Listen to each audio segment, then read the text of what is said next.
एक ऐसा खजाना जो 500 साल से दुनिया से छुपा हुआ है, और दो लोग जो इसे ढूंढने के लिए अपनी जान तक रिस्क कर देते हैं।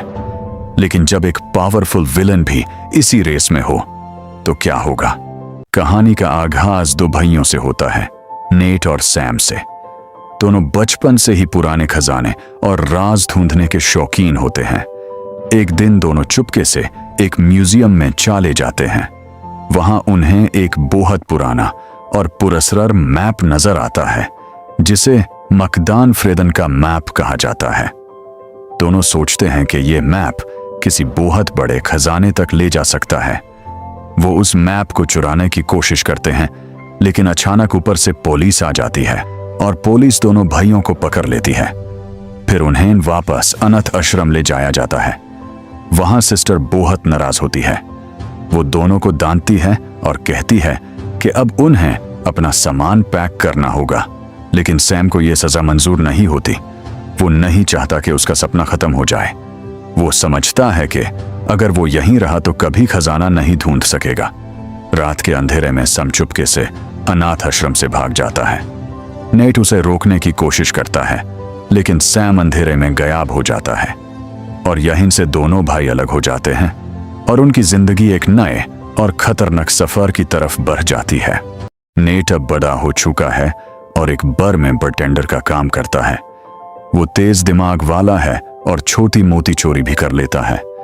एक दिन उसकी मुलाकात विक्टर सलिवन से होती है, जिसे सली कहते हैं। सली एक होशियार और तजुर्बाकार ट्रेजर हंटर होता है। सली नेट से कहता है, मैं तुम्हारे भाई सैम को जानता था, वो मेरे साथ काम करता था। ये सुनकर नेट हैरान हो जाता है, क्योंकि उसे लगता था कि सैम उसे छोड़कर चला गया है। फिर सली एक और बात बताता है, सैम अब मिसिंग है, हमें नहीं पता वो कहां है। नेट ये सुनकर उदास हो जाता है और उसे अपने भाई की याद आती है। उसके दिल में एक ही बात होती है, अपने भाई को ढूंढना। सली उसे एक ट्रेजर के बारे में भी बताता है जो सैम ढूंढ रहा था। अब नेट फैसला करता है कि वो सली के साथ जाएगा और इस एडवेंचर का हिस्सा बनेगा। यहीं से उन दोनों का सफर शुरू होता है, एक डेंजरस और एक्साइटिंग मिशन। नेट और सली एक बड़े ऑक्शन में जाते हैं, जहां पुरानी और कीमती चीजें रखी होती हैं।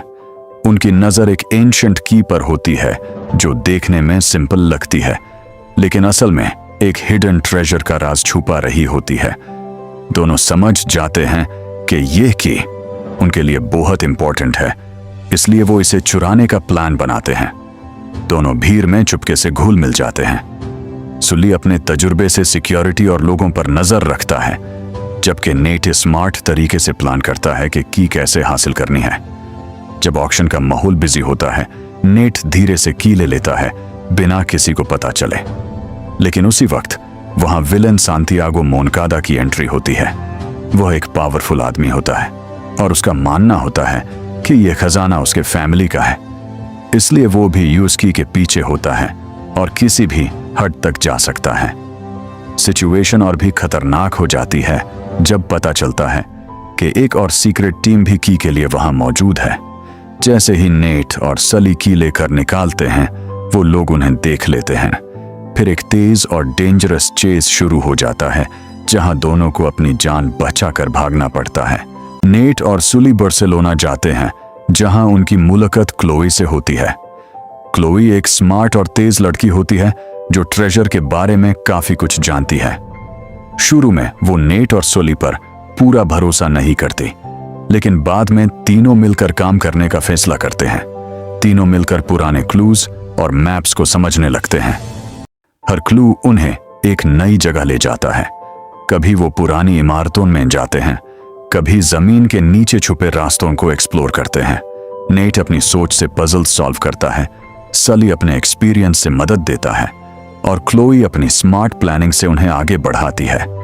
जैसे जैसे वो आगे बढ़ते हैं, उन्हें लगता है कि वो ट्रेजर के करीब पहुंच रहे हैं, लेकिन साथ ही खतरा भी बढ़ता जाता है, क्योंकि दुश्मन उनका पीछा कर रहे होते हैं।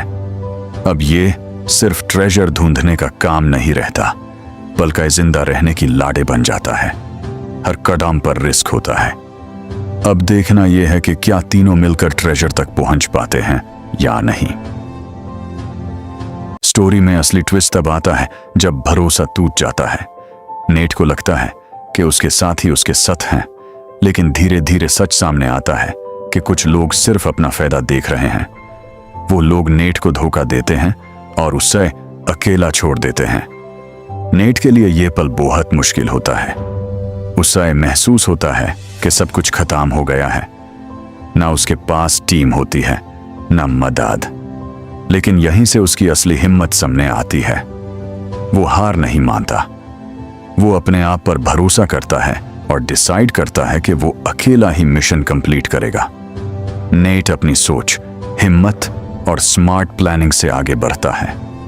वो हर मुश्किल का सामना करता है और धीरे धीरे फिर से कंट्रोल हासिल करता है। ये ट्विस्ट स्टोरी को और ज्यादा इंटरेस्टिंग बना देता है, क्योंकि अब नेट सिर्फ ट्रेजर के लिए नहीं बल्कि अपनी इज्जत और सच के लिए भी लड़ रहा होता है। क्लाइमैक्स में कहानी का सबसे ज्यादा थ्रिलिंग हिस्सा होता है।